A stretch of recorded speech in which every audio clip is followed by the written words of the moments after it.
Our recent story about 13-year-old Olivia Schnacker's death in a Boise crosswalk got the Valley talking, and many people had questions. And we've been digging into the evidence to answer those questions. Lauren Johnson's been poring over the police documents and joins us with more. Lauren?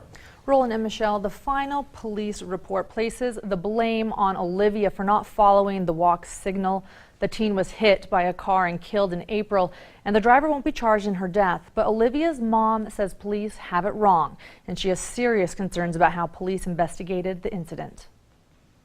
Hoping to bring justice to their angel Olivia, now Olivia's family feels power in sharing her story. I do feel empowered by talking about it because the truth didn't come out.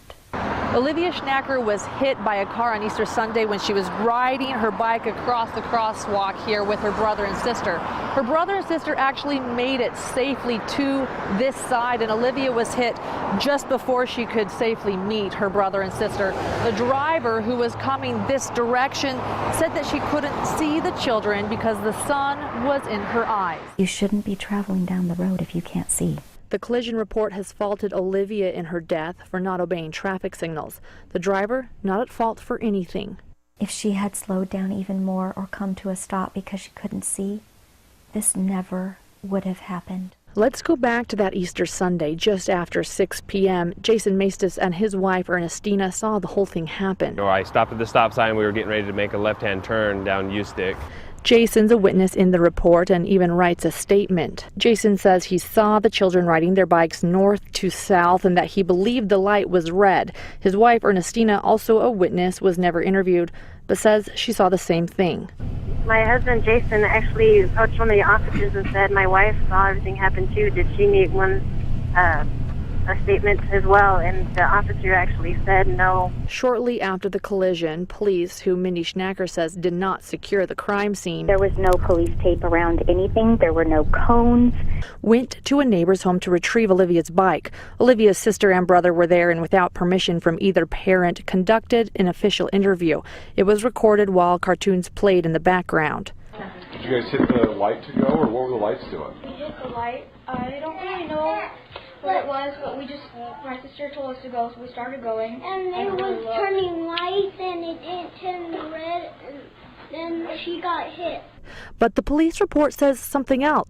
The report says neither brother or sister could remember what the crosswalk light had displayed. The interview then continues. You don't remember if it said walk or not? Okay.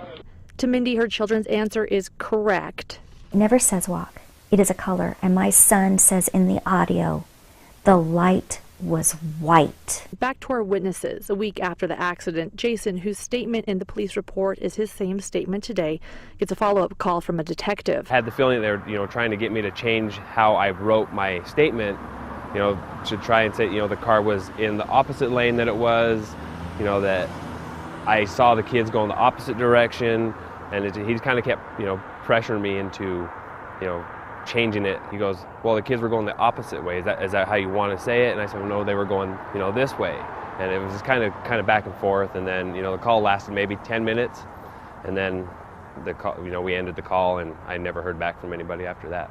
After reading the police reports, something Mindy has now done multiple times, she has regret. I really do feel like this should have been talked about from day one. I reached out to the Boise Police Department today about policies regarding interviewing children without parents' permission and witnesses not being interviewed. I received this statement. Members of the police department follow protocols that best serve the needs of each investigation. The investigation into the tragic events of April 20th was complex and involved a large and diverse amount of evidence. And at this time, all members involved in the investigation appear to have followed department training. Their careful review and decision to not file criminal charges in no way lessens the tragic consequences of the collision. Lauren, it seems that there are some real inconsistencies here. Questions. What does Mindy want? Mindy, as well as her family, they want justice for their daughter, Olivia. She actually said that the police report coming back and saying that she was at fault was like ripping their hearts out all over again. And what about police? I mean, are they telling you anything about the police report is done? There are going to be no charges, supposedly. Correct. Could this be reopened?